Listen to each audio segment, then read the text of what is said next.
ദുബായിലെ സ്വർണ്ണവില പവന് റെക്കോർഡ് നിരക്കുകളിലേക്ക് ഉയരുമ്പോൾ പ്രവാസി മലയാളികൾക്കിടയിൽ ഉയരുന്ന പ്രധാന ചോദ്യമാണ് യുഎയിൽ നിന്ന് സ്വർണം വാങ്ങുന്നത് ലാഭകരമാണോ എന്നത്. വിലയിലെ വ്യത്യാസം മാത്രമല്ല, ഗുണനിലവാരവും ഡിസൈനുകളിലെ വൈവിധ്യവും യുഎയെ സ്വർണ്ണപ്രേമികളുടെ പ്രിയപ്പെട്ട കേന്ദ്രമാക്കുന്നു. എന്നാൽ സ്വർണം നാട്ടിലേക്ക് കൊണ്ടുപോകുമ്പോൾ നിയമങ്ങൾ കൃത്യമായി അറിഞ്ഞിരിക്കേണ്ടത് അത്യാവശ്യമാണ്. ഇല്ലെങ്കിൽ പണി കിട്ടും. കണക്കുകൾ നോക്കുമ്പോൾ കേരളത്തിലെ വിലയുമായി താരതമ്യം ചെയ്താൽ യുഎയിൽ ഗ്രാമിന് ഏകദേശം 300 മുതൽ 500 രൂപ വരെ കുറവ് ലഭിക്കാറുണ്ട്. കൂടാതെ ഇന്ത്യയിൽ സ്വർണം വാങ്ങുമ്പോൾ നൽകേണ്ട 3% GST യുഎയിൽ ഇല്ല. ഒപ്പം സന്ദർശക വിസയിൽ എത്തുന്നവർക്ക് അവർ വാങ്ങുന്ന സ്വർണത്തിന് നൽകിയ 5% വാറ്റ് തുക എയർപോർട്ടിൽ നിന്ന് തിരികെ ലഭിക്കുകയും ചെയ്യും. എന്നാൽ റെസിഡന്റ് വിസക്കാർക്ക് ഈ ആനുകൂല്യം ഒരിക്കലും ലഭിക്കില്ല. അതേസമയം 2026 സ്വർണം നാട്ടിലേക്ക് കൊണ്ടുപോകുമ്പോൾ കൂടുതൽ കാര്യങ്ങൾ കൂടി ശ്രദ്ധിക്കേണ്ടതുണ്ട്.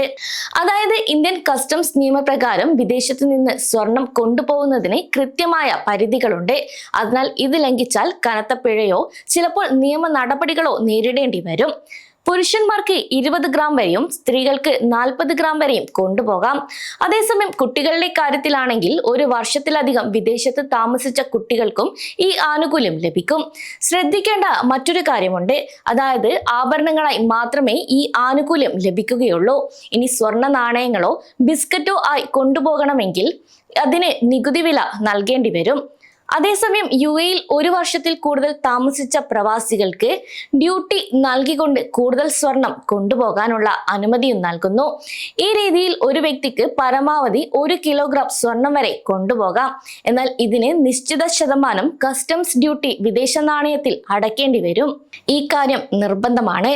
കൂടാതെ യുഎയിൽ നിന്ന് സ്വർണം വാങ്ങുമ്പോൾ ലഭിക്കുന്ന ഒറിജിനൽ ഇൻവോയ്സ് തീർച്ചയായും കയ്യിൽ കരുതണം. ഇത് കസ്റ്റംസ് പരിശോധനയിൽ നിർബന്ധമായും കാണിക്കണം. അല്ലാതെ പക്ഷം കനത്ത നടപടികൾ നേരിടേണ്ടി വന്നേക്കാം. ഇനി എയർപോർട്ടിൽ എത്തുമ്പോൾ സ്വർണം ഉണ്ടെങ്കിൽ അത് കസ്റ്റംസ് അധികൃതരെ അറിയിക്കുന്നതാണ് കൂടുതൽ നല്ലത്. കാരണം ചിലപ്പോൾ മറന്നുവെച്ച് പിടിക്കപ്പെട്ടാൽ സ്വർണം കണ്ടുകെട്ടാനും പാസ്പോർട്ട് റദ്ദാക്കാനും വരെ സാധ്യതയുണ്ട്. നേരത്തെ ഈ കാര്യം പറയുന്നത് വഴി ഇത്തരത്തിലുള്ള കാര്യങ്ങൾ ഇല്ലാതാക്കുന്നു. അതേസമയം പ്രവാസികൾ ശ്രദ്ധിക്കേണ്ട പ്രധാന കാര്യമുണ്ട്. അതായത് ആഭരണങ്ങളില്ലാത്ത സ്വർണത്തിന് നികുതി ഇളവ് ലഭിക്കില്ലെന്നത് പ്രത്യേകം ഓർക്കണം. ഇനി 2026 നിങ്ങൾ സ്വർണം വാങ്ങാൻ പദ്ധതിയിടുന്നുണ്ടെങ്കിൽ യുഎയിലെ ഗോൾഡ് പ്രൈസ് ദിവസവും നോക്കണം. ആഘോഷ സമയങ്ങളിലും മറ്റും സ്വർണം വാങ്ങുന്നത് വഴി മേക്കിംഗ് ചാർജുകളിൽ വലിയ ഇളവ് നേടാൻ സാധിക്കും. ഇത് പ്രവാസികളെ സംബന്ധിച്ച് വലിയൊരു ആശ്വാസം തന്നെയാണ്. അതേസമയം കേരളത്തിലെ വില വർധനവ് കണക്കിലെടുക്കുമ്പോൾ യുഎയിൽ നിന്ന് സ്വർണം വാങ്ങുന്നത് ലാഭകരമാണ്. എന്നാൽ ഇന്ത്യയിലെ കസ്റ്റംസ് പരിധി കൃത്യമായി പാലിച്ച് കൊണ്ടുപോയില്ലെങ്കിൽ ലാഭത്തേക്കാൾ വലിയ നഷ്ടമായിരിക്കും പ്രവാസികൾക്ക് സംഭവിക്കുക. കൂടാതെ സ്വർണം വാങ്ങുന്നത് പ്രവാസികൾക്ക് ഇപ്പോഴും വലിയ ലാഭം തന്നെയാണ്. ഗുണനിലവാരത്തിലും വിലയിലുമുള്ള ഈ ഒരു വ്യത്യാസം മുതലെടുക്കാൻ 2026 നിരവധി പ്രവാസികൾ തയ്യാറാകുന്നുണ്ടാകാം. എന്നാൽ ലാഭം എന്നത് സ്വർണം നാട്ടിലെത്തിക്കുമ്പോൾ കൂടെ നിലനിൽക്കണമെങ്കിൽ ഇന്ത്യൻ കസ്റ്റംസ് നിയമങ്ങൾ തീർച്ചയായും ഓരോ പ്രവാസിയും പാലിക്കേണ്ടതുണ്ട്. സമയം മലയാളം വാർത്തകൾ ഇനി ടൈംസ് ഓഫ് ഇന്ത്യ സൂപ്പർ ആപ്പിലും. ഇതിനായി പ്ലേ സ്റ്റോറിൽ നിന്നോ ആപ്പ് സ്റ്റോറിൽ നിന്നോ times of India app install ചെയ്യൂ. മലയാളം ഭാഷ തിരഞ്ഞെടുക്കൂ. വാർത്തകൾ ആസ്വദിക്കാം. എല്ലാം ഇനി സമയത്തിൽ.